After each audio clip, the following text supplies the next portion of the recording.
down. Yeah, yeah. Women, children alike. That's right. And at that point, it's like nothing is really the actions of the person or the group is not even considered anymore. It's just, let's find a way to justify doing it. Yeah, that's right. Because now we have no reproach because we are this thing. We are Christians, or we are Muslims, or we are Hebrews or Jews. Well, exactly. Again, it's more about identifying with that group than actually understanding what it is that you're a part of and what you're doing, basically. Yeah.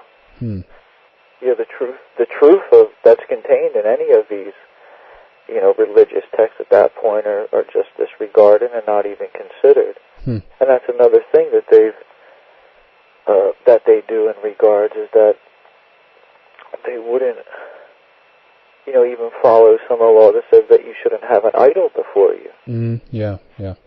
Now, in some regards, we can't get that mixed up because we don't want to throw away a statue of maybe like a Hindu god in regards to how maybe a Hindu might see it as a teaching device. Sure. If we can see it as a teaching device, then it's not an idol. It can be mistaken as an idol by someone else who doesn't understand what it is and what its function is. Yeah, that's right.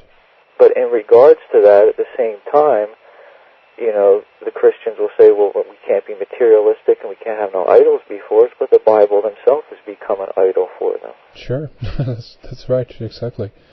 And there's definitely, again, all the, even the crucifix itself, is an idol right there, I think. And again, I think things do get kind of messed up when things are taken too literally, and you don't know, what's up and what's down anymore if you if you do that. I think it's important again to go by your heart and go by your own intuition and make your own mind up about these things. Do you think this book, The Ancient Egyptian Roots of Christianity by Mustafa Gadala, can help to kind of pinpoint that idea that this is a story that is more allegory, and there is, as you said in the beginning, there are spiritual truth in this story, and certainly in the Bible as well.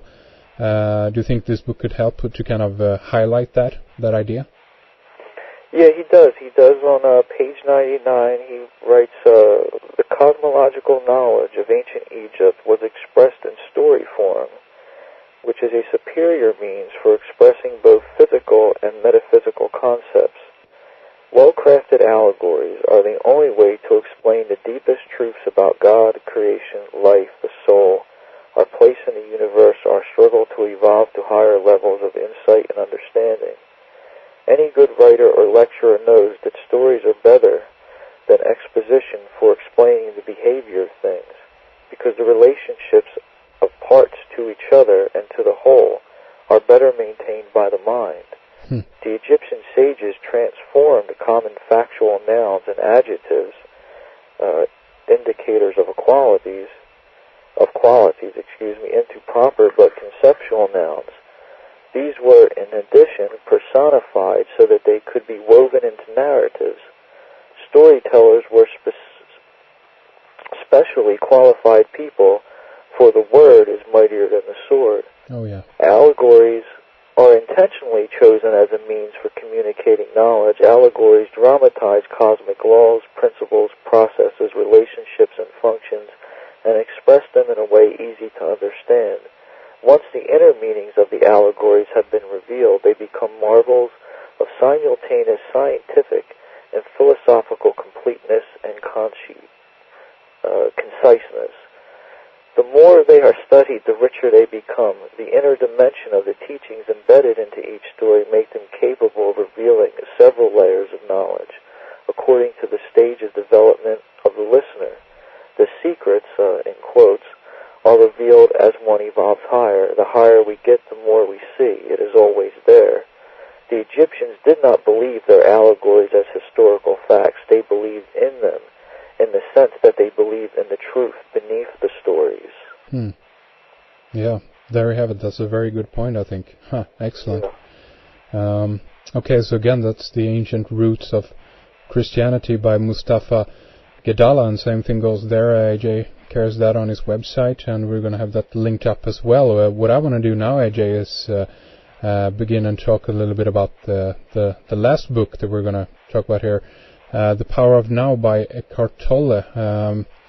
I know that you like Eckhart Tolle. You talked briefly about him and some of his work last time you were on the program. And what I want to ask is, in regards to The Power of Now, is there something special in this book that stands out to you, if we were to compare it with the rest of his work?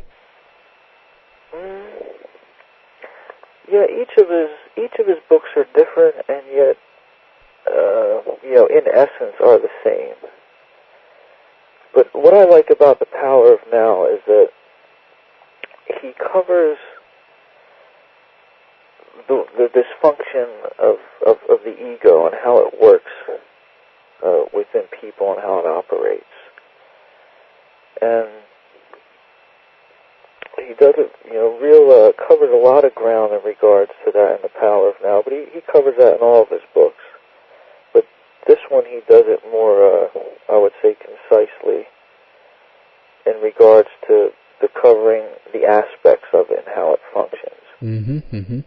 Because to understand what is this, I would call it a parasite in the mind, this ego. I don't believe it's intrinsic to us at all. To understand how it operates, is real important to, be able to kind of get a hold of it. Mm-hmm, mm-hmm. So it's not running your life anymore. Yeah. You're the one who becomes in control of that in regards to humbling it and putting it to sleep. Sure. Because much of this world, as far as I'm concerned, from reading Eckhart Tolle's work, and in particular this book, The Power of Now, explains to me how the world is really manipulated. It's manipulated through the ego of people. That's through interesting. The ego identification, and he covers that in the book. Mm-hmm, mm-hmm. And I myself feel that the elite and those who are running, the planet in regards to the way they are possessed by this ego. That's a good point. It's this kind of collective egoic dance that is occurring. And, he exemplifies in this book that the means are not inseparable from the end, which is what these secret society networks, they teach the opposite of that. That the means are justified, the end is justified by the means. And he opens this book up with a little statement here that says, "You are here to enable the divine purpose of the universe to unfold. That is how important you are." And, in regards to, we're talking about the Madala book, and, he explains some of the roots and the ideas of where Christianity comes from, and he states in there about, what maybe would be termed the Christ consciousness. Mm-hmm, mm-hmm. And that the Christ consciousness is not something that is only reserved for a few. It's something obtainable by the all, by everybody. Mm-hmm, mm-hmm. And that's what this Eckhart Tolle book, could say he gets into that in regards to how beyond the egoic mind, there is the self. I think that's an important thing to point out and basically say again, because I think that many have suggested that the ego is something that is kind of laid. In other words, the ego is not you, but there's you is behind that, or the ego is something that is applied above that construct of the mind because of whatever that might be. That as far as we know, that's kind of a not a mystery perhaps, but it's difficult to pinpoint exactly what the ego is and why it arose to begin with. But what you're saying is that people shouldn't identify that that themselves are the ego, but that there is something more beyond that, and also getting rid of the ego doesn't mean that you're getting rid of your own individuality and your own will, right? No, not at all. That's you're right there. To not be identified with the ego or the thinking mind that he calls it, because he states that true intelligence arises from a place of no mind, where it's more coming from, deeper within you. It's not tied up in all this thought about being stuck in the past or the future. Yeah. Because that's what happens. The mind can live in the past and can live in the future. And then what pops up is anxiety, or if you're living in the past, there's the guilt, there's the anger, or even in regards to doing this research, we look at this plan that's unfolding before us, and a lot of us know it. Yeah. See what's happening, and then we can look at the people who are sleeping, and we can get aggravated at them, and we can get stuck in the future thinking, oh, well, this plan is going to unfold because they got so much control of things and all these levers in their hands at this point. Yeah. And we can get angry. At that point, we're living in the future. That's right. We're living in a world that hasn't happened yet, right? Right. And in that essence, that even plays into their hands because it helps them to even fulfill it. That's a very good point. And I think that's why they promote a lot of this type of catastrophic thinking, and the world type thinking, which is even hardwired into, the Christian Bible, the book of Revelation. Sure, that's right. If people want an apocalypse and they're thinking one's coming, then of course they're going to provide one for them. That's right. Sheesh. But if no one showed up to an apocalypse, then how could it happen? That's right. Yeah. Exactly. So, he gets into talking about this is the power of now. When you're in the now, you tap into that, what I would call the deep spring that's within us, that spiritual spring that can never, be exhausted.